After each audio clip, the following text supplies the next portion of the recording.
evening and welcome to the news. The Wednesday Bulletin, as usual, packs an extra punch with views, reviews and interviews, providing insight into policy objectives while training our lenses on the daily grind of Nigeria and Nigerians.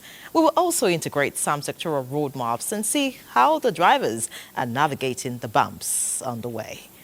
Tonight, oil and gas stop.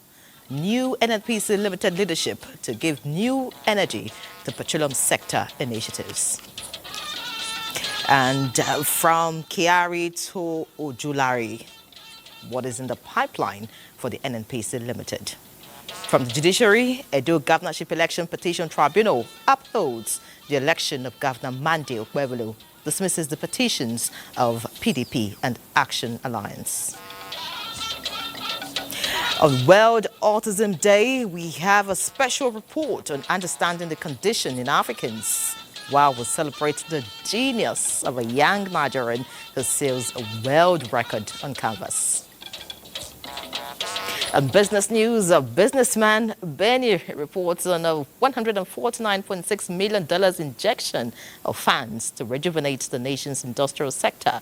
While on sports, Badi Adeleye gives us update on the Nigerian Football Women's League, as well as the title run in the English Premier League. It's a loaded package. We don't take my word for it. After all, the proof of the pudding is in the eating. I'm Ian Ray John. This is News Extra. Welcome.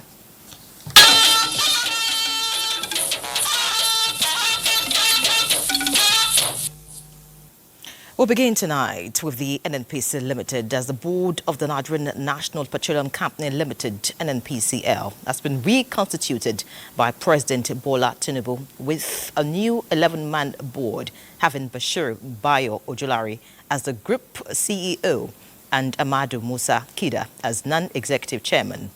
This follows the removal of Chief Pius Akinyelure as chairman and the group chief executive officer, Malam Melik Kolo Kiari, and all other board members appointed with Akinyelure and Kiari in November 2023.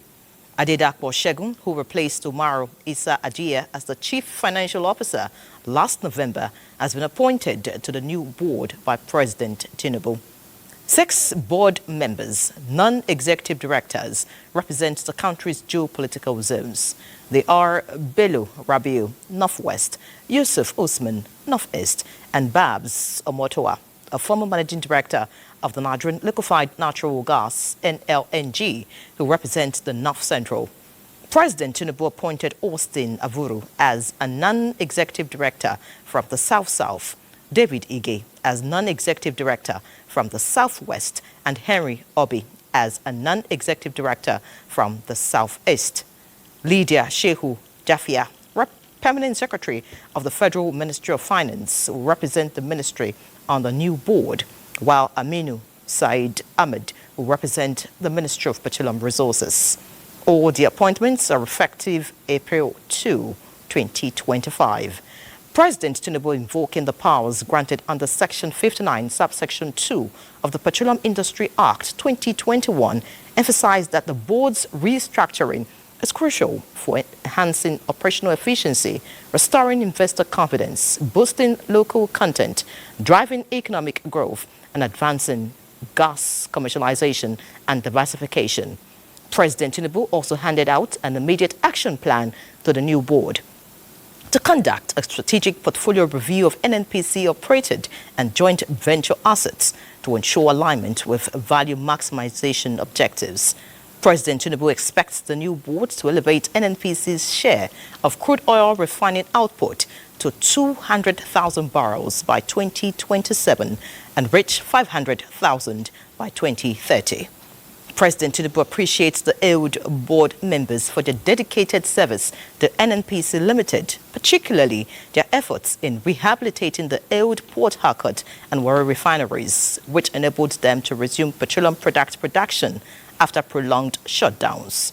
He wishes them well in their future endeavors. Meanwhile, the management and staff of NNPC Limited welcomes the appointment of a new group chief executive officer, Bayo Ojulari, and board of directors for the company by President Bola Ahmed Tinubu. A statement by Olufemi Shoneye, Chief Corporate Communications Officer, NNPC Limited, says staff of NNPC Limited extend their profound appreciation to the outgoing Group CEO, Mele Kyari, and the former board members for selfless and dedicated service to the company and the nation. Kyari's leadership and tireless efforts, according to the statement, have left an indelible mark on NNPC Limited. The organization wishes outgoing Group CEO and all departing board members continued success and fulfillment in their future endeavors. Still on the leadership of the NNPC, in line with industry practice, Nigeria's National Petroleum Company, the NNPCL, has undergone its first major turnaround maintenance, repositioning it for the challenges ahead. The restreaming is to be driven by a new management and board headed by Bashir Bayo Ojulari as the group's chief executive officer and Amadu Musa Kida as chairman. Just as Mele Kyari and his entire team take a bow and step aside, Lydia Sampson on standby takes us through this new process. Before the Petroleum Industry Act of 2021, the Nigerian National Petroleum Corporation operated as a state-owned entity established in 1977. It managed oil exploration, production and partnerships with foreign firms. Despite its dominance, inefficiency and opacity plagued its operations, prompting reforms to transform it into NNPC Limited. Mele Kyari was appointed in July 2019 by President Muhammadu Buhari as Group Managing Director of the then Nigerian National Petroleum Corporation. Kyari's tenure was marked by significant reforms, including the restructuring of NNPC into a limited liability company under the Petroleum Industry Act. Energy for tomorrow. Energy for tomorrow. November 27, 2023, President Tinubu also reappointed Mele Kyari as NNPC Limited Group Chief Executive Officer. During his leadership, the Nigerian National Petroleum Company Limited successfully restarted the Port Harcourt and Warri refineries, which had been dormant for decades. The Port Harcourt refinery resumed operations after 30 years, while Warri is now running at 60% capacity. These achievements have bolstered Nigeria's energy security and positioned the country as a formidable hub in Africa. Despite these achievements, Kyari's tenure has not perfectly translated to overall success in navigating challenges or escaped scrutiny or criticism in recent months. As Kyari steps down, expectations are high for the new leadership to surpass his legacy by addressing ongoing challenges such as transparency and accountability within the organization and industry. His successors, the newly appointed Group Chief Executive Officer Bayo Ojulari and Board Chairman Amadu Musa Kida, are each bringing unique strengths to their role. The new board will face the task of navigating challenges while maintaining NNPC's growth trajectory. Last year, NNPC reported $17 billion in new investment within the sector. The federal government now envisages increasing the investment to $30 billion by 2027 and $60 billion by 2030. President Tinubu's administration also targets raising oil production to 2 million barrels per day by 2027 and 3 million barrels per day by 2030. Concurrently, government wants gas production jacked up to 8 billion standard cubic feet per day by 2027 and 10 billion cubic feet by 2030. To this effect, President Bola Tinubu expects the new board to elevate NNPC's share of crude oil refining output to 200,000 barrels by 2027 and 500,000 barrels by 2030. In Abuja, Lydia Sampson, NTA News. Many thanks, Lydia, for that detailed report. And now joining us from Zambia is Professor Yinka Omorogbe, SAN, an energy law expert and former NNPC company secretary. Many thanks for joining us, ma'am. Thank you very much. Good evening. All right. Now, how does the NNPC Limited plan to address the persistent issues of crude oil theft and sabotage, which have led to significant production losses, and ensure security in the Niger Delta region? Well, I'd first of all say that the change is one that is welcome if you're looking at the industry as a whole and if you're really concerned about having true and driving reform. You've probably picked one of the really, really pressing issues, which is the issue of theft. But the problem of theft is actually symptomatic of a deep malaise. And what I'd first like to do is comment on the board itself and say that a positive thing about the board is that they're all individually very stellar people in their own rights. They're all private industry people who have achieved a lot in their different ways. And so if you're specifically asking me about what they're going to do to curb the theft in the Niger Delta, I would say, well, it's up to them to find out. But if you're thinking of people that will have ideas and be able to do something that is significant, I would say that this board will definitely be in a position to do that. But there's a lot that it's being asked to do. Yeah, go on. Fantastic. Since you think that the board, made up of people who have what it takes, what kind of strategies do you think will be implemented, to attract more foreign investment and reverse investor apathy caused by high development costs and community conflicts in Nigeria's upstream sector?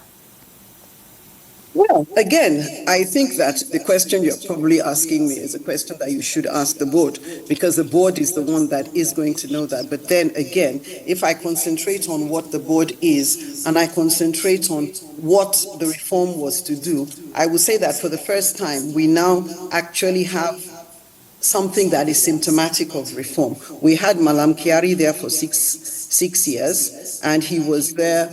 It's very rare, but in his own case, he was able to transit from being the head of a government-owned company into the head of the same company that was poised for reform. But that's a difficult sort of thing to happen. But what we now have is people who are in a position to do it. But what I just like to say, first of all, because I think that the business of the board is to bring out its own strategy. So whilst I'll say that it's a stellar board, it's a good board. Individually, they're good.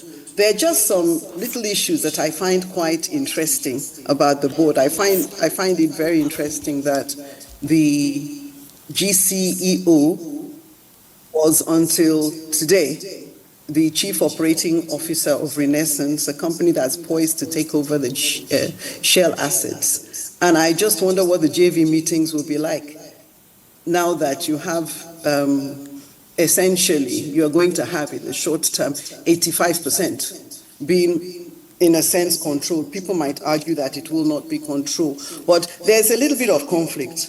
There's a little bit of conflict of interest there as regards that particular appointment. I'd maybe like to say some other things about the appointment. I'd say as well, it's a great board, but if you look at diversity, it's zero in diversity. There's one woman there. You always look at that in the world now. DEI is important. You have one female, you have the permanent secretary as the only female on the board.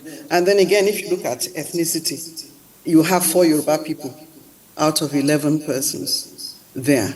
The GCU, the financial officer, the person, Dr. David Ige from the Southwest, and Dr. Motowa, who until today, I didn't know was from the North Central, but is a Yoruba person. So you have those different issues there. So individually, they're great. Together, I think they'll be a great mixture, but there are those issues that probably need to be looked at. So maybe asking me about what strategy they will take, I think it's their business to take a strategy, but I believe really that it is also their business to ensure that their strategy is in the interest of Nigeria. So it's not just about ramping up production. All right. Professor Omorogbe, you're one of those who, formulated the petroleum industry bill before it was signed, and now it's an act. What would you expect the board to be doing that, at the moment, if you were to advise them?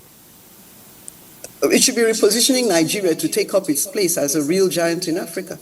And I think they should be looking at Nigeria and NNPC now in the same way as they looked at their respective oil companies and we're able to grow them. Some of them there are strong indigenous people and are strong voices in the industry, and some of them have been saying certain things consistently. David Ige has been talking gas for how long? So now he's there. We expect gas to move forward, and not just gas to be sold abroad, but gas here, because he was always talking about following the molecule, I can't remember whatever. So we want to see the molecules in Nigeria. We want to see the industry making a difference to Nigeria and Nigerian development. So individually, they've been able to work. Mr. Avuru has been very, very vocal over the years. Right. So this is a great opportunity to walk his talk, and for all of them. So I believe that we should see a lot. Even Bello Rabi, all of them. They're stellar individuals in their own right. Thank you very much. Of course, Nigerians are optimistic that this new board will bring the much-needed change. Many thanks, Professor Yinka Morigwe, SEN, for joining us on News Extra tonight. We appreciate you for your insights. Thank you. Thank you. All right, let's look at the tribunal now. The Edo State Governorship Election Petition Tribunal has dismissed 2 petitions challenging the victory of Monday Okwebelu as governor. The 3-man tribunal, led by Justice Wilfred Pucci, gave the order in Abuja. Our judiciary correspondent, Dele Atumbi, has more. 21 days after the Independent National Electoral Commission declared the result of the Edo State governorship, the tribunal received 3 petitions. The petitioners are Action Alliance and its candidate, Accord Party and its candidate, the People's Democratic Party and its candidate. All the petitioners were challenging the victory of Senator Monday Okwebelu in the governorship election conducted on September 21, 2024. The petition of the Action Alliance contained pre-election matters which robbed the tribunal of jurisdiction. The tribunal therefore dismissed the petition. The tribunal has given its reasoning. Our clients have shown that they are not satisfied, so we'll wait for further instructions. The Accord Party alleged electoral malpractices during the conduct of the election, but failed in its burden of proof. The tribunal was left with no other option than to dismiss the petition. The tribunal equally dismissed the petition of the People's Democratic Party for lacking in merit. The judiciary has once again demonstrated its capacity to deliver justice. With the dismissal of the 3 petitions, the tribunal affirmed the election of Monday Okwebelu as the governor of Edo State. With this verdict, the Edo State Governorship Election Petition Tribunal legally has now become functions official. In Abuja, Dele Atumbi, NTA News. President Bola Tinubu is in Paris, France, on a short working visit. During the visit, the president will appraise his administration's midterm performance and assess key milestones. He will also use the retreat to review the progress of ongoing reforms and engage in strategic planning ahead of his administration's 2nd anniversary. This period of reflection will inform plans to deepen ongoing reforms and accelerate national development priorities in the coming year. Recent economic strides reinforce the president's commitment to these efforts, as evidenced by the Central Bank of Nigeria, reporting a significant increase in net foreign exchange reserves to $23.11 billion, a testament to the administration's fiscal reforms since 2023, when net reserves were $3.99 billion. While away, President Tinubu will remain fully engaged with his team and continue to oversee governance activities. He will return to Nigeria in about a fortnight. This is News Extra. Now time for a break. Please stay with us. Let me first of all congratulate. Many thanks for staying with us. Nigeria's First Lady, Oluremi Tinubu, has called on all Nigerians to embrace neurodiversity, advocate for inclusion, and work together to create a society where every individual has the opportunity to excel. This is in her message marking this year's World Autism Awareness Day, joining millions around the world in recognizing and celebrating the incredible potential of individuals living with the autism spectrum disease. The First Lady notes that the theme of the day, advancing neurodiversity and the UN's goals, SDGs, is a reminder that being considerate of people living with autism is not just a moral responsibility, but a vital pillar of sustainable development.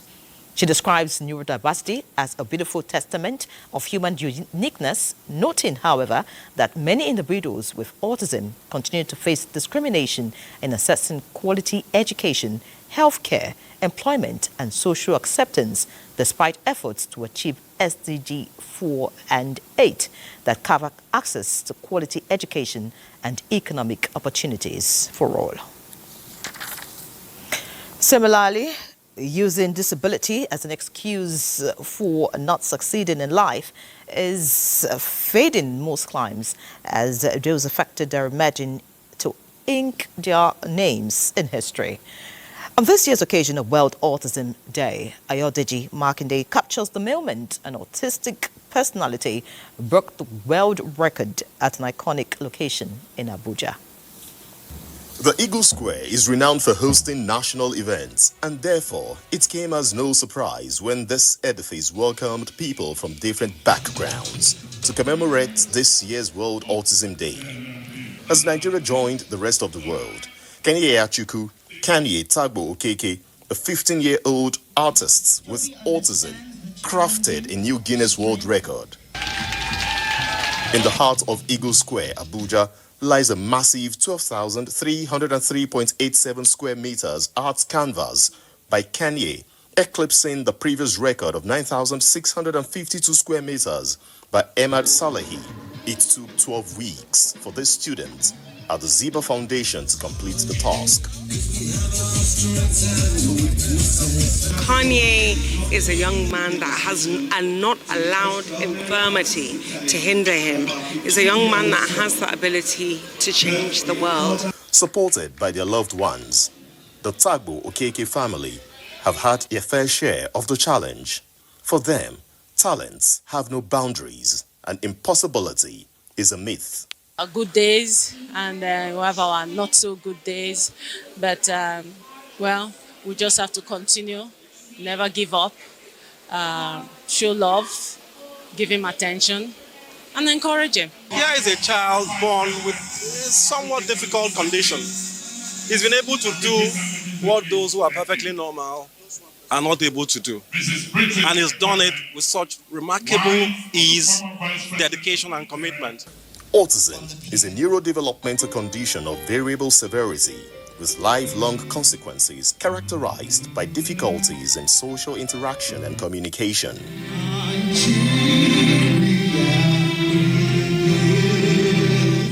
In Abuja, Ayodeji Makinde, NTA News.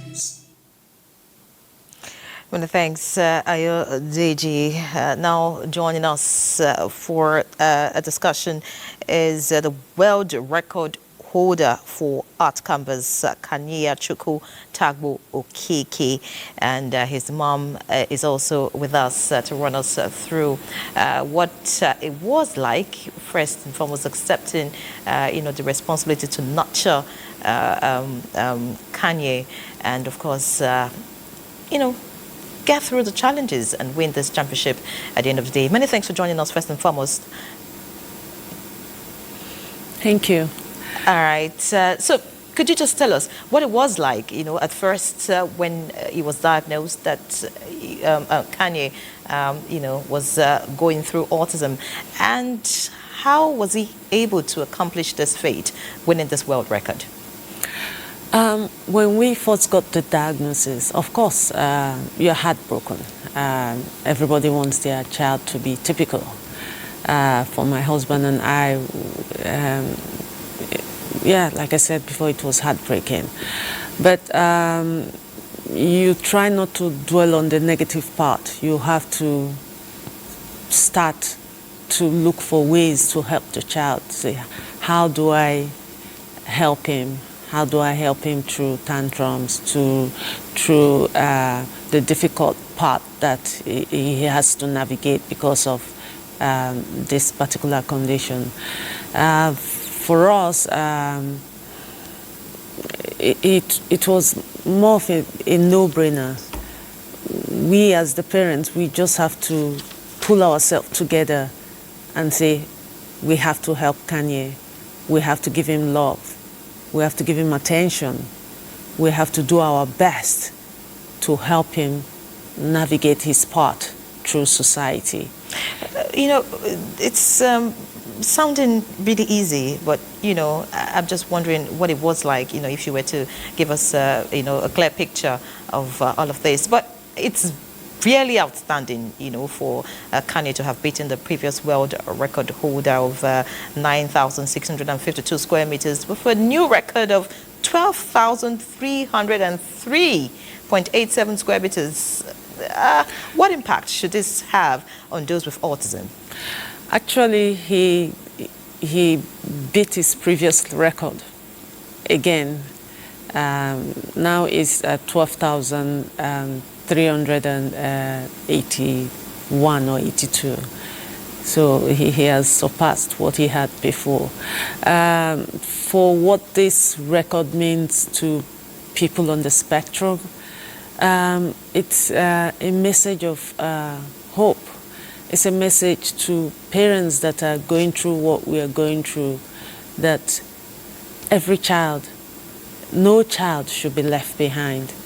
And impossibility is a myth. As a parent, nurture that child. Don't just because the child is autistic, you discount the child and say, okay, there's no hope here. Or you hide the child, or you deny the child his or her rightful place in the society. What Kanye has done today is not just a message for Nigeria, but it's a message to the whole world that these children, they have a lot in them. Some of them might not talk, some of them might have limited verbal speech, but with the right attention and care, you can actually get the best out of them. Many thanks, Sylvia. Before I let you go, what are your plans, really, to encourage parents and, of course, people living with autism, just so that they can also accomplish so much in life, just like Kanye? We've been doing a lot for the past 6 years. We have the Kanye Achukwu Autism Society, where we empower other organizations. We give, through Kanye's art, through the sale of his art, he has been able to give scholarships to other children to help them, especially children that do not have the necessary means for the right therapy. And every year we do autism awareness art exhibition in collaboration with Transcorp Hilton and the Society of Nigerian Artists for autism awareness, autism inclusion, and autism acceptance. And this year we took it to another level with this Guinness World Record Guinness World Record that he has just accomplished. Fantastic. Many thanks, Sylvia, Tagbo, KK. We wish you the very best. And of course, Kanye, we of course hope to see him breaking more records and making Nigeria very proud. Thank you once again for joining us on News Extra. Thank you for having us. We appreciate it. All right. And still on autism, as nations heighten advocacy on autism management, medical experts say advancing autism support requires a multifaceted approach to drive functionality and independence of persons with autistic spectrum disorder. Elizabeth Fomoria reports on a forum to commemorate the 2025 World Autism Day with focus on early diagnosis and intervention. Child is a gift, but for some parents, this gift comes with immeasurable challenges. In some parts of Africa, some conditions might be attributed to supernatural influence. However, it's just a medical condition. Autism, a neurodevelopmental disorder characterized by repetitive and inflexible patterns of behavior with difficulties in social interaction and communication. Recognizing the severity of this medical condition and its burden on society, April 2nd is primarily to create awareness in addressing autism. Folake Bahi is a mother of a 10-year-old autistic girl. For her, accepting the condition aids management. Mine did not come with autism in the first place. It was later they had an issue. Then later I just discovered that she started exhibiting some character of autism. But now I must tell you, she's getting better daily. I had to leave my job, leave everything behind, so I could take care of her. So the burden was mainly on the dad. Advancing autism support is the reason they are guarded to explore ways to build inclusive health and education systems, as well as partnerships to drive transformative changes. Empower individuals with autism to advocate for their rights and participate fully in the society, and for civil society to advocate for more financial fundings for children with special needs. We have established an early intervention center where parents can come to and then engage those children with a therapist who take them through the early intervention plan, and eventually they receive all the therapeutic services they need. They recommend an effective support system to help families navigate the path, inclusive education, promotion of psychosocial interventions, and understanding the disorder to eliminate stigmatization. Elizabeth Omori, NTA News. And away from autism-related matters, wife of the Vice President, Nana Kashim Shettima, has appealed to Nigerians to support President Tinubu's gender-friendly policies for the overall development of the country. She made the call in Maiduguri, Borno State, when she hosted women, youth, and other groups to celebrate this year's Eid al-Fitr. State House correspondent Abdurrahman Jibrila reports. Groups of women and youth cutting across all sectors here to celebrate with the wife of the Vice President, Nana Shettima. It's a privilege for us, and we really appreciate you. The Vice President was at the State House where he launched the Nigerian Youth Academy. We, the people of Borno State, are solely 100% behind Your Excellency. It is not a political, you can see here that it's not only a political gathering, it's people from all aspects of life. Words of appreciation from representatives of groups pledging their support to the renewed hope agenda for a greater Nigeria. We are so proud of her. Look at what she's doing now. Despite her tight schedule, she's squeezed time to come and wine and dine with us. What else do we expect from a mother? Nana Shettima urged the stakeholders to support the renewed hope agenda of the Tinubu government, which has created several platforms to address the diverse challenges and opportunities confronting young Nigerians, part of which focuses on empowering women to start and grow their businesses and access financial services. Whatever it is, our aim is just to leave a good legacy, to be honest. Ours is just to build the future for the yet unborn generations. And these are the main cardinal agenda of the current President, His Excellency President Bola Ahmed Tinubu. The national cake that people are saying, that cake is already finished. So, and he's the only one that is trying to bake that cake for us that are alive here, and for our great-grandchildren that are yet to come to start eating that cake. But I can tell you that, to be honest, we all mean well, not only to Borno people, but to the entire nation. Other stakeholders at the event commended the wife of the Vice President for always coming to the aid of the needy. From Maiduguri, Abdurrahman Jibrila, NTA News. Meanwhile, the beauty of the rich cultural heritage of the Buba Yero dynasty garnished the Eid al-Fitr celebration in Gombe State. Emmanuel Akila reports that it is also a celebration of interfaith harmony as Gombe State receives a delegation of Christian leaders from the 19 northern states and the FCT to share in the joy of the season. Traditional title holders of Gombe Emirate Council, led by the Emir of Gombe, Abubakar Sheikh Abubakar III, in procession to pay homage to Governor Muhammad Ino Yahya. It is a return visit by the Emir, where the traditional institution and the government discuss how unity between them would foster peaceful coexistence, growth and development of the state. The people are in support of the government, which is why we have development in Gombe State today. We are working hand in hand, and no wonder why he knows everything, because he has been a source of inspiration and a guide. This year, northern leaders of the Christian Association of Nigeria, CAN, are in Gombe State to fellowship with the Muslims. Irrespective of religion, irrespective of tribe, irrespective of state, we need to come together, join forces, so that we fight and restore normalcy and restore hope in the people of Nigeria. What we need now is to encourage industry, investment, investors to come. But you can do that only when you prepare the ground.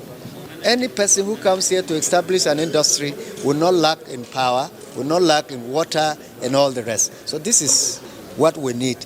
And that will definitely meet up the challenges we have about youth empowerment.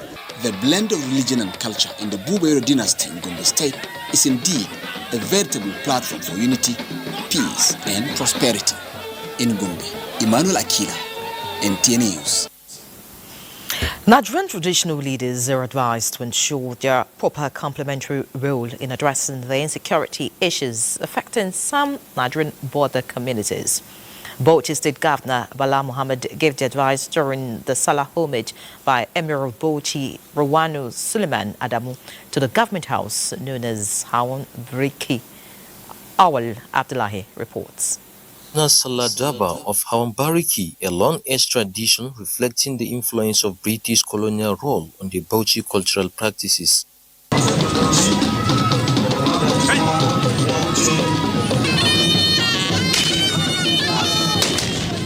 The traditional Daba has, however, continued to be an important symbol of the Bauchi post-colonial identity and cultural autonomy, which is signifying a mutual collaboration between government and the traditional institution.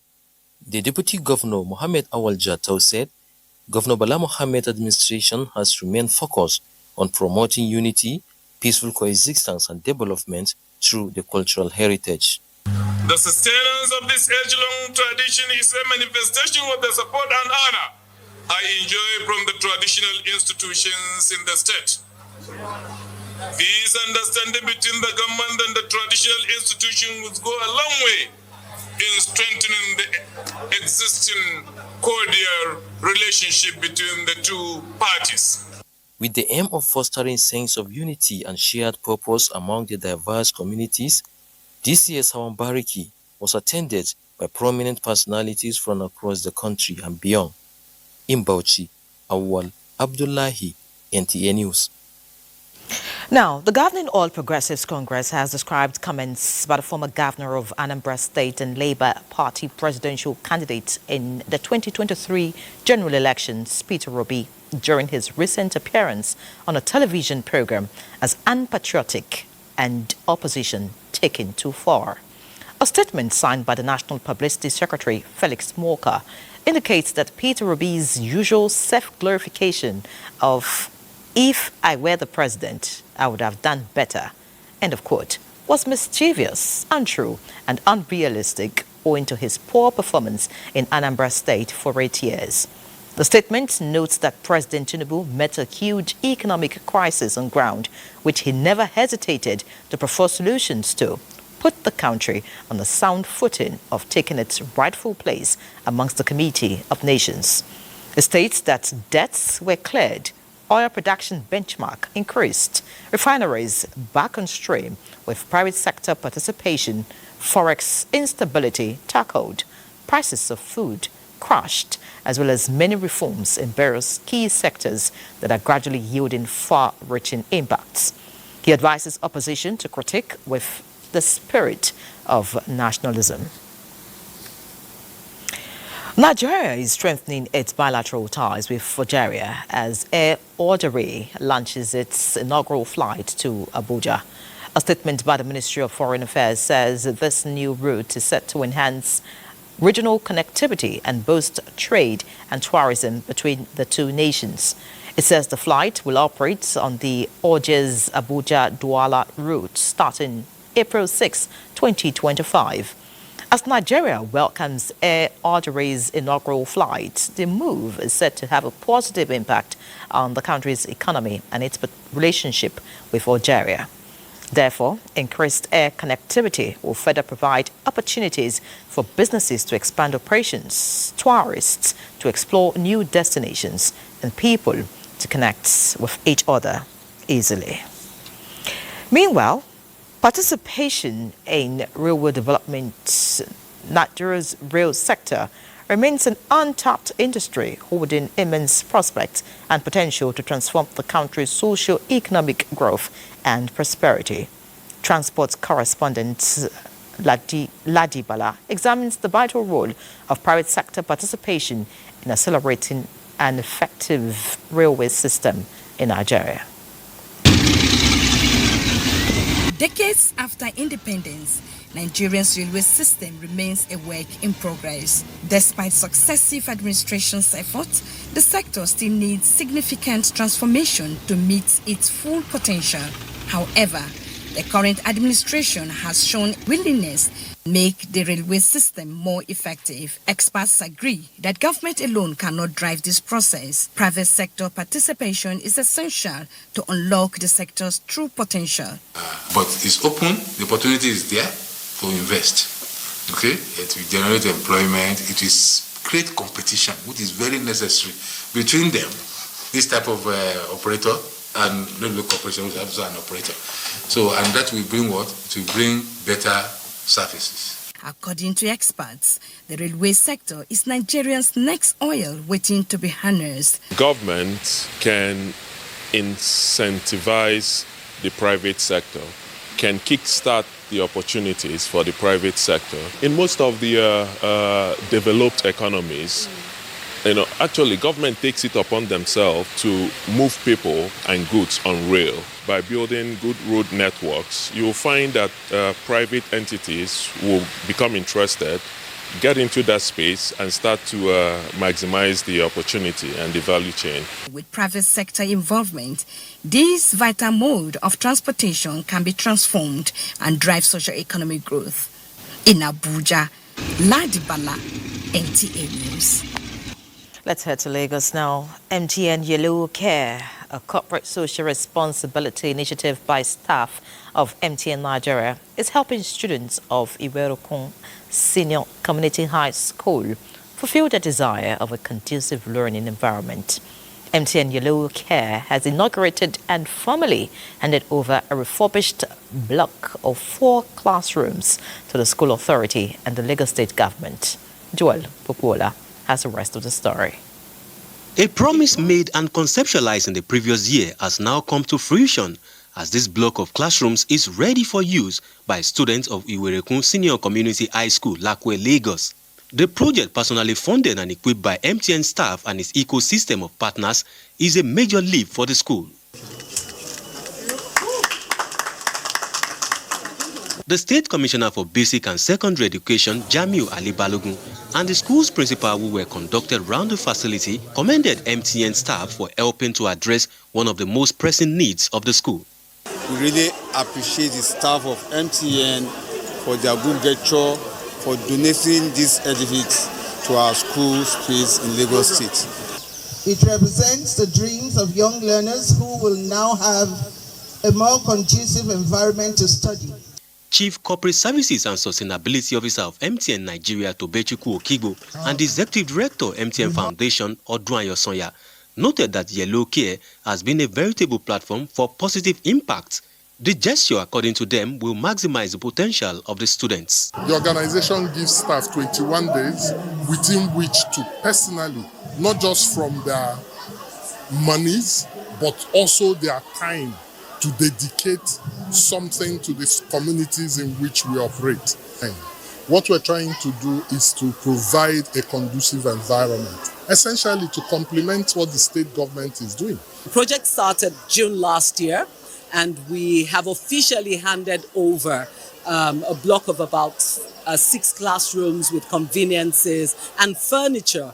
The project team, while highlighting the unique features of the classrooms, emphasized that the initiative was conceptualized and designed with focus on safety, fire prevention and mitigation, adequate ventilation and water supply. Constant electricity supply is also guaranteed. For the students, the euphoria of the event will linger on in their memories for a long time to come.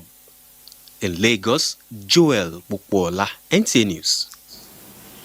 Looking at other issues now, as the Sahel States Alliance slaps 0.5% tariff on ECOWAS goods, economic experts in Nigeria are of the view that this is the time for the country to shift gears in reducing its dependence on imports. Benny Adams reports on the country's bold move to boost local production and counter the trade tariffs. In the heart of West Africa, a union once strong and united began to fray. Mali, Niger, and Burkina Faso were integral parts of this union. However, as time passed, tensions began to simmer, leading to sanctions on Mali, following a military coup in the country. Niger and Burkina Faso, sympathetic to Mali's plight, soon found themselves at odds with the rest of the bloc. After the withdrawal from ECOWAS came the birth of Alliance of Sahel States, and in a bold retaliatory measure, the three countries have just imposed a 0.5% import levy on ECOWAS countries. The levy is expected to increase cost of Nigerian businesses exporting goods to Mali, Niger, and Burkina Faso, potentially making their products less competitive in the regional market. This could lead to a decline in trade volumes, affecting the livelihoods of people dependent on cross-border commerce. I have something you need, you have something I need. If you're going to be putting tariffs or conditions of what you need or what I need from you, I am going to be putting equal tariffs or more tariffs or what you need from me, depending on what's more strategic. So if you don't have anything to bring to the table, then you can't have a seat at that table. That's what it is. I don't think it's going to have any significant impact on, trade. Come to think of it, what is even the size of the trade that we do? What's the volume of trade that we do with these economies? I don't think it's substantial to the point where Nigeria, should really worry. Experts say Nigerian businesses accustomed to exporting goods to the Sahel region would need to adapt quickly to remain competitive. This may involve renegotiating contracts, absorbing the additional cost, or exploring alternative markets. We need also to take a national policy, a very strong policy. A lot of countries have it. Grow what you eat, wear what you make, drive what you produce. Okay, so anything that is not Nigerian, not vis-a-vis valorization. As the situation continues to unfold, the path forward will require careful diplomacy, a commitment to regional cooperation, and a willingness to address the underlying issues that have driven these nations apart. In Abuja, Benny Adams, NTA News. Now time to see the face. We just heard Benny Adams. Benny, give us some more business news. Yes, talking more on business, the federal government has signed a program for country partnership agreement worth $174.585 million with the United Nations Industrial Development Organization, that is UNIDO, for industrial development of the country. Minister of Budget and Economic Planning, Atiku Bagudu, who signed on behalf of the federal government, noted that the partnership, which is for a period of 4 years spanning 2024 to 2028, has a funding strategy of 85.7%, amounting to $149.6 million from donors mobilized by UNIDO, while the federal government provides counterpart funding of 14.3%, equivalent to $24.965 million. He said he has so far a financial commitment of Nigeria is $1.276 million as payment to UNIDO. For us to achieve 33,000 US dollar per capita income, we need to be investing about $100 billion every year, with 86% of it coming from the private sector. We are willing to do so. Our president has demonstrated it. We have taken the top choices. So in terms of policy that will support the program for country partnership, we are already out there, and we will maintain the course. And this PCP represents a new quality of cooperation. And it is the start of a number of projects in close collaboration with federal and state ministries and with the private partnership, with private business partners.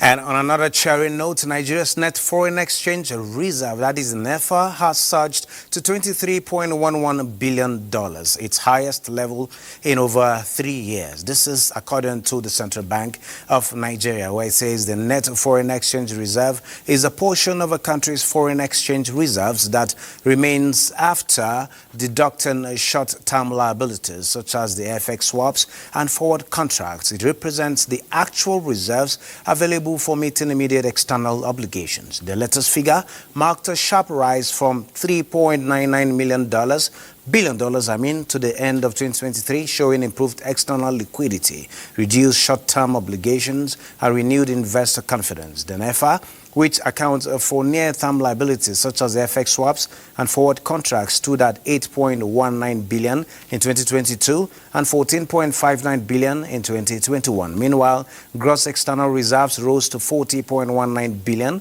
compared with $33.22 billion at the close of 2023. The CBN attributes the reserve growth to strategic policy measures, including a deliberate reduction in short-term FX liabilities and efforts to restore confidence in the foreign exchange market. Increased FX inflows, particularly from non-oil sources, also contributed to the improvement.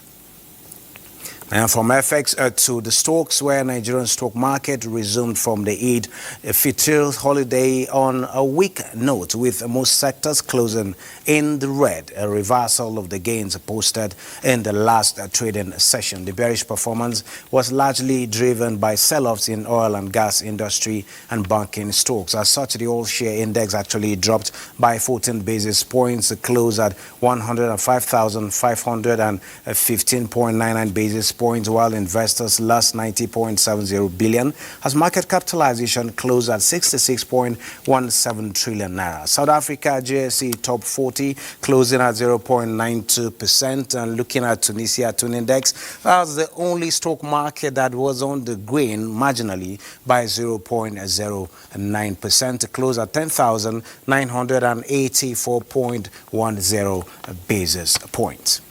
Well, right about now, President of the United States of America, talking about Donald Trump, is giving an address, and he says 25% tariff on all imported cars begin today amid new investment deals flowing into the United States. Let's take a listen to some of the investment inflows so far.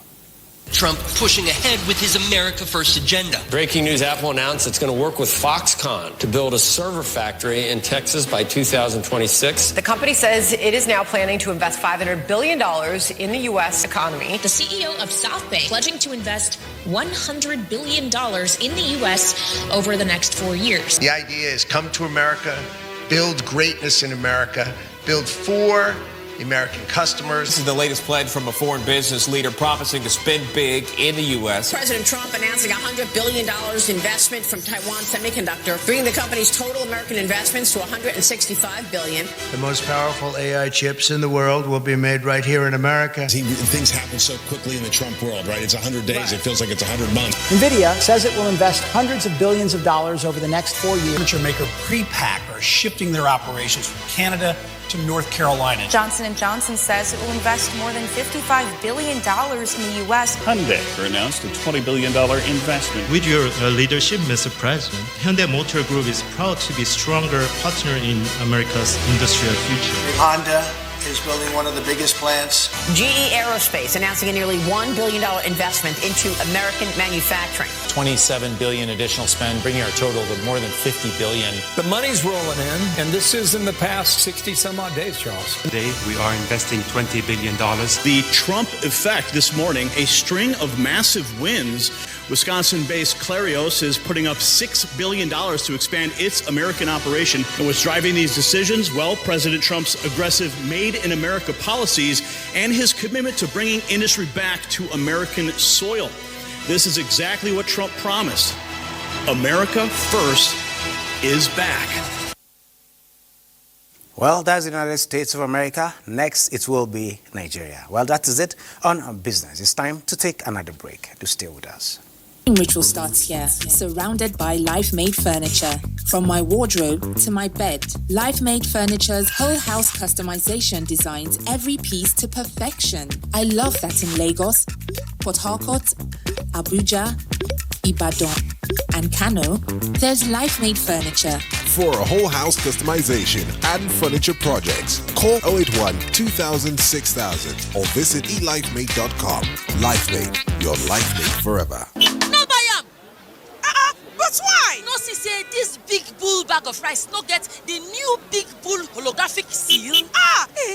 Not true! Introducing the Big Bull Holographic Seal Tape, your favorite authentic Big Bull rice, 50 kg and 25 kg. Now with holographic seal tape. This is to ensure you get the premium product from Big Bull Rice. Do not buy if the holographic seal tape is not on the bag or is broken. Big Bull Rice. Tasty rice nourished you. It's amazing how your child grows up before your eyes.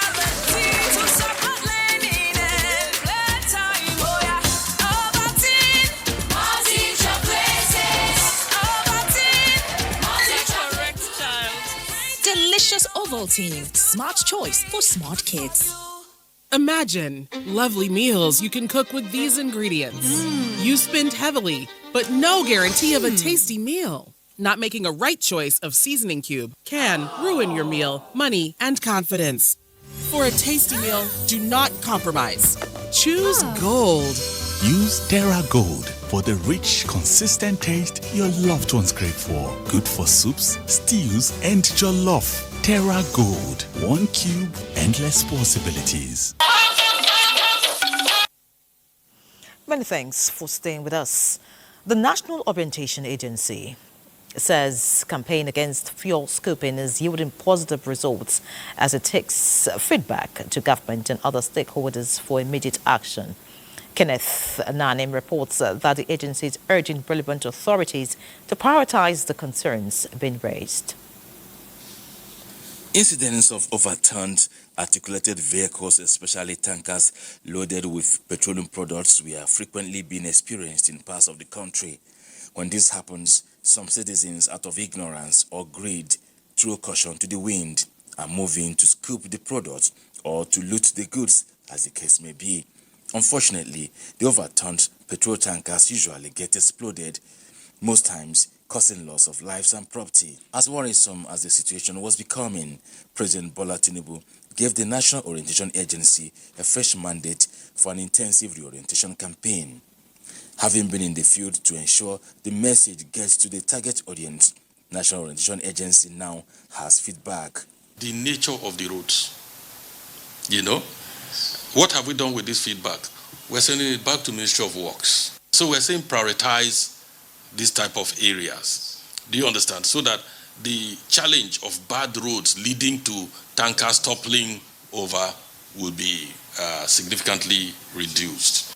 The need to urgently establish tanker farms across the country is one of the needs the agency is pointing to that must be met. Make those tank parks conducive. We have also found out that in some states where those are provided, the necessary facilities are not in place, and then the place is not even large enough to accommodate the number of tankers that transit through that place and must need a place to park overnight, and all of that.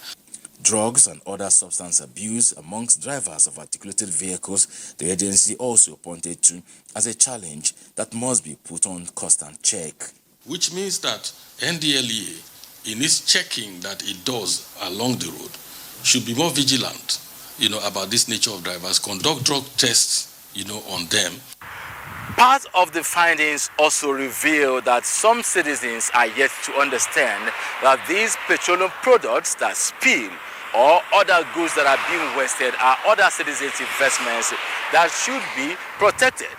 They should show empathy and concern instead of going to loot, scoop, or pack the product as if they are free for all. Kenneth Nanim, NTA News. Well said, Kenneth. Many thanks for that report. Now, the community policing initiative in the Federal Capital Territory took a new turn today in Gariki, Abuja. Police management officers and personnel took to the streets for a community outreach. This exercise is part of a 6-day lineup of activities by the Police High Command to commemorate National Police Day 2025. Correspondent Onotu Yakubu shares a glimpse of the Nigerian police unusual side with FCT residents. It is 6 o'clock Wednesday morning. Operatives of the FCT Police Command, led by the Commissioner of Police, CP Ajao Adewale, stormed Garki village. This time around, it is not the usual operation. The target is not to arrest a suspect. Rather, is it designed to rid the community of suspected criminals. This time, the target is for community service. All done in white t-shirts and camouflage trousers, the cavalry this time wields unconventional weapons compared to the usual AK-47 rifle and 9mm Barita pistol. The suspects are the littered streets, the clogged and overflowing gutters, as well as sewage channels in Garki village. The cavalry was confident that rakes and shovels would do to get the suspects behind bar.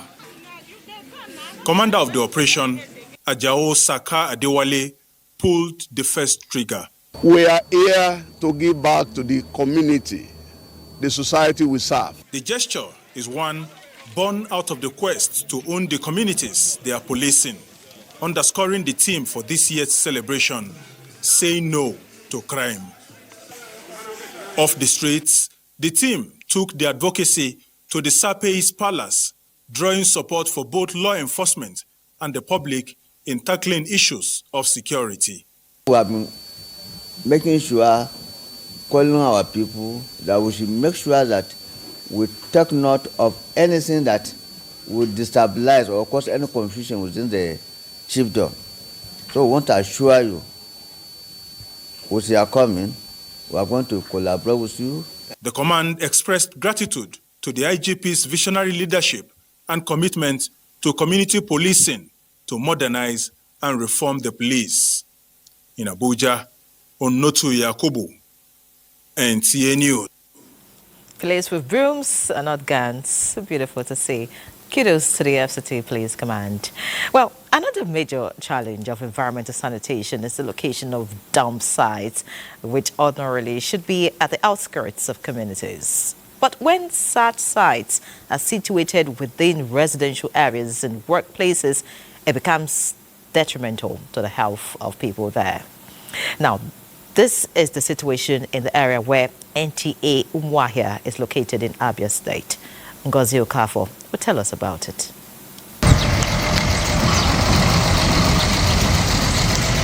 Daily, trucks of waste are deposited in this landfill.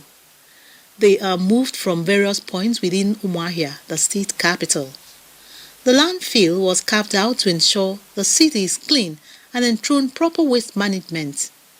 The location of a landfill has become a source of worry to the numerous residents of our area, including staff of the Nigerian Television Authority Umuahia, who are mostly affected by the pollution, effluent discharge, debris, and other poor sanitation fallouts.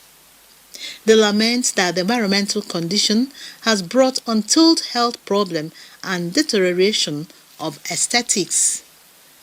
Apart from these problems, residents complain of scavengers, licensed and unlicensed, who now visit the landfill in search of used materials for their needs and businesses, thereby making security around the area porous. People are faced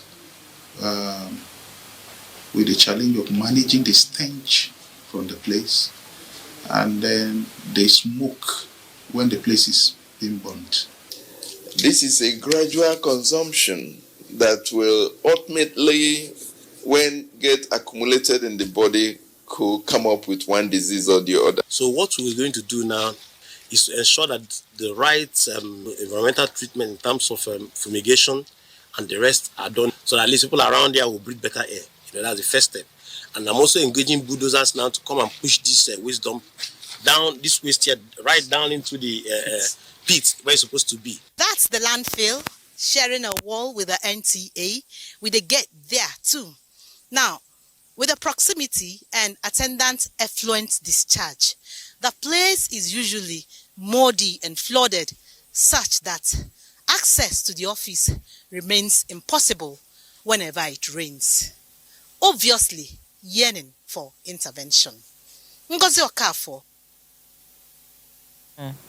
Urgent intervention, of course, is needed there. Many thanks, Ngozi. Now time for another break. Please remain tuned. We love our food, parties, and the good time. But how do we feel afterwards? However these 7 symptoms of heartburn and indigestion feel like to you, all 7 symptoms are caused by stomach acid. So Gaviscon Double Action acts in your stomach to neutralize acid fast and forms a raft to prevent content from going back up. Nigerian.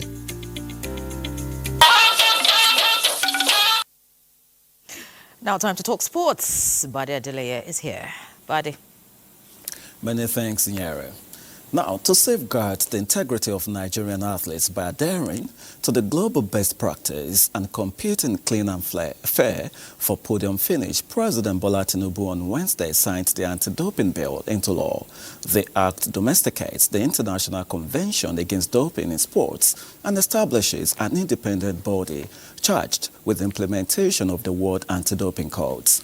This development has been described by the chairman of the National Sports Commission, Shehu Diko, as a justifiable action by President Tinubu in building a vibrant sports economy.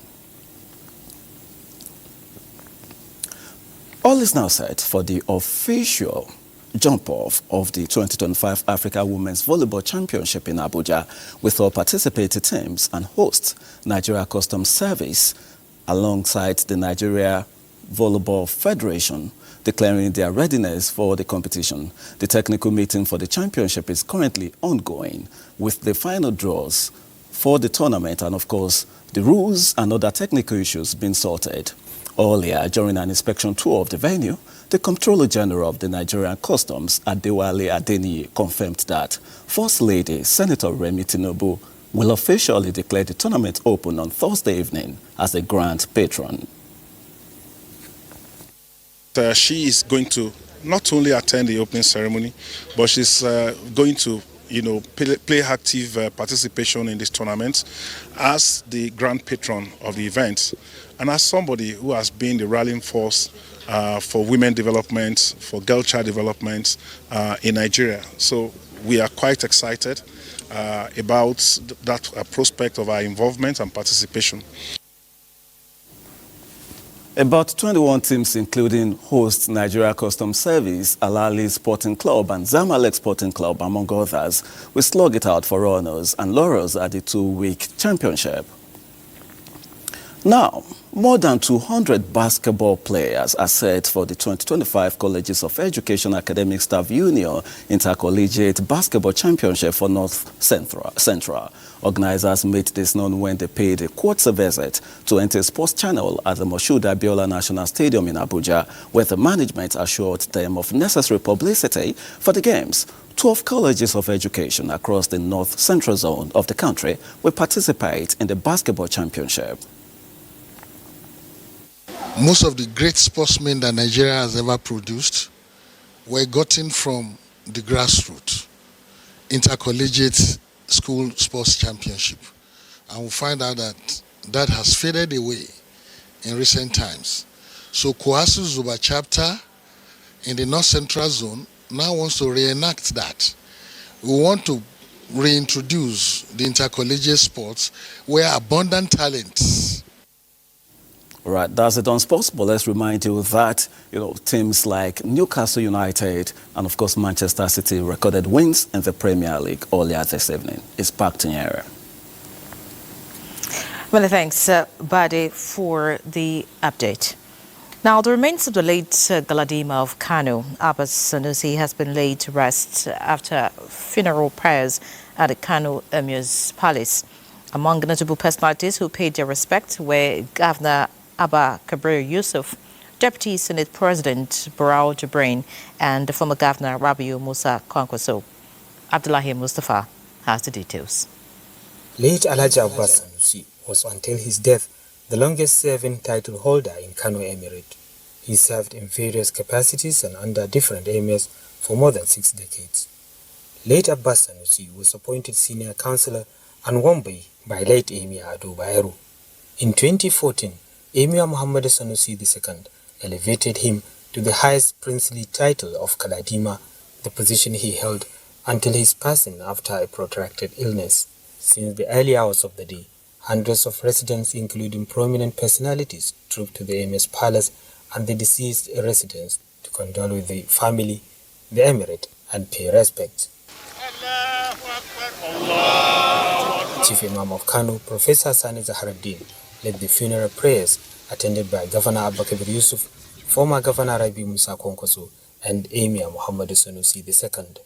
His remains were later laid to rest at the Gandung Albasa Cemetery, where the mourners were joined by the Deputy President of the Nigerian Senate, Barrow Jibrin. Late Abbas Sanusi, who was an uncle to the 16th Emir Muhammad Sanusi II, is survived by 4 wives and 35 children, including Kano State Chairman of the All Progressives Congress, Abdullahi Abbas. In Kano, Abdullahi Mustafa, NTA News. Meanwhile, President Bola Tinubu has expressed grief over the passing of Alhaji Abbas Sanusi, the Galadima Kano and senior kingmaker of the Kano Emirate at the age of 92. Describing the deceased as a strong pillar of traditional institution and development, President Tinubu said the services of the late Sanusi would be appreciated far beyond Kano Emirate and Kano State. Similarly, former President Muhammadu Buhari says he received with sadness the news of the death of Alhaji Abbas Sanusi Galadima Kano and member of the Emirate Council. The former president said Kano and indeed the nation have lost a stabilizer and a moderating voice in the rapidly transforming society, describing the deceased as the effective link between the past and the present, an embodiment of institutional memory and traditions who was key to the governance and the administration of the royal palace. Also, the Governing Council of the Nigerian Institute of Public Relations, NIPR, mourns the death of its former Vice President and first Director of Public Relations, Toyokom Keku, who passed on in Makurdi, Benue State.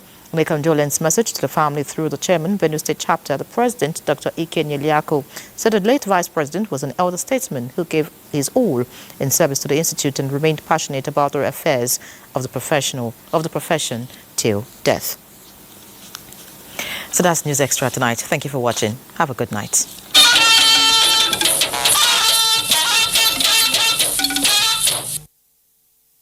Social media as a channel of communication is inherently harmless. It becomes harmful and damaging when used without discretion and thoughtfulness. Bad social media users spread rumors and fake news without verification. But good social media users stop, reflect, and verify information before sharing it.